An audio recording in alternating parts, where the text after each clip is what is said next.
સ્વામિનારાયણ હરિ સન 1877 પોષવદી બીજને દિવસે સાંજની સમી શ્રીજી મહારાજ ગઢરામતી દાદા ખાચરના દરબારમાં પોતાના ઉતારે ઉગમને 12 ઓરડાની ઓસરે ગાદી તકિયા નખાવીને બિરાજમાન હતા ને સર્વ શ્વેત વસ્ત્ર ધારણ કર્યા હતા ને તે સમી કોઈ હરિભક્તે પ્રશ્ન પૂછ્યો છે, હે મહારાજ, ભગવાનના ભક્ત બે હોય, તેમાં એક તો નિવૃત્તિ પકડીને બેસી રહે અને કોઈને વચને કરીને ડૂબવે નહીં, ને એક તો પરમેશ્વર અથવા પરમેશ્વરના ભક્ત તેની અન્ન વસ્ત્ર પુષ્પાદિક કરીને સેવા કર્યા કરે, પણ વચને કરીને કોઈને ડૂબવાય ખરું. એવી રીતના બે ભક્ત, તેમાં કયો શ્રેષ્ઠ છે?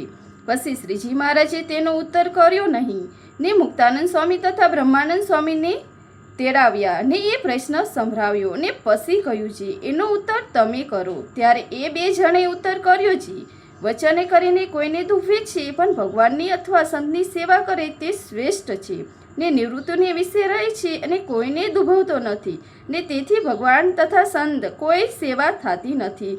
તેને અસમર્થ સરખા જાણવું ને તે ટેલ ચાકરી કરે તેને તો ભક્તિવાળો કહીએ, તે ભક્તિવાળો શ્રેષ્ઠ છે. પછી શ્રીજી મહારાજ બોલ્યા છે, ઉત્તરે ઠીક કર્યો ને એવી ભક્તિવાળો હોય ને ભગવાનના વચનમાં દઢપણે રહ્યો હોય ને તેની વિશે કોઈક અલ્પ સરખો દોષ દેખાય તે સામું જોઈને તેનો અવગુણ લેવો તે મોટી ખોટી છે.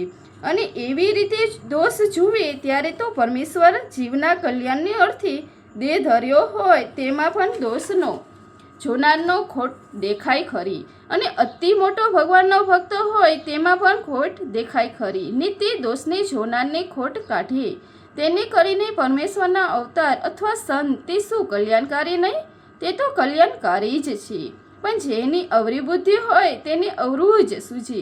જેમ શિશુપાર એમ જ કહેતો કે પાંડવો તો કર્ણ શંકર છે, તે 5 જણે એક સ્ત્રી રાખી માટે અધર્મી પણ છે, અને કૃષ્ણ છે તે પણ પાખંડી છે. કેમ છે?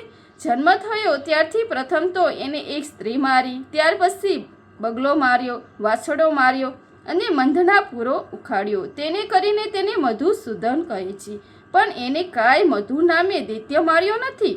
ને વર્ણશંકર એવા જે પાંડવો તેને પૂજ્યા, તેને કરીને શું એ ભગવાન થયા?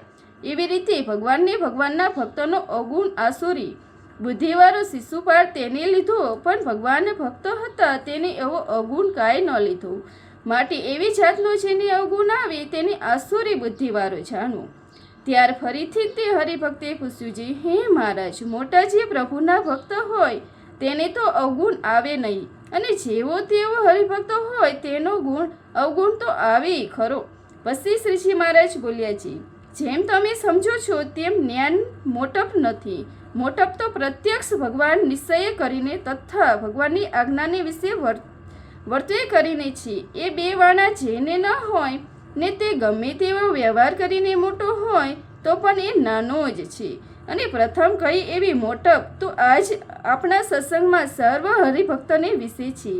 કેમ છે? આજ જે સર્વ હરિભક્ત છે તે એમ સમજે છે જે અક્ષરાતીત એવા છે ભગવાન પુરુષોત્તમ અને એમને પ્રત્યક્ષ મળ્યા છે, અમે કૃતાર્થ થયા છીએ એમ સમજીને પ્રત્યક્ષ ભગવાનની આજ્ઞામાં રહ્યા થકા ભગવાનની ભક્તિ કરે છે. માટે એવા જે હરિભક્ત તેનું કોઈક દેહ સ્વભાવ જોઈને તેનો અવગુણ લેવો નહીં, અને જેને અવગુણ લીધાનો સ્વભાવ હોય તેને તો આસુરી બુદ્ધિ થઈ જાય છે. ઇતિ વૈષ્ણવ 31મું પૂરું થયું. સહજાનંદ સ્વામી મહારાજની જે લાઈક શેર और सब्सक्राइब कर देना. जय स्वामीनारायण. Thank you.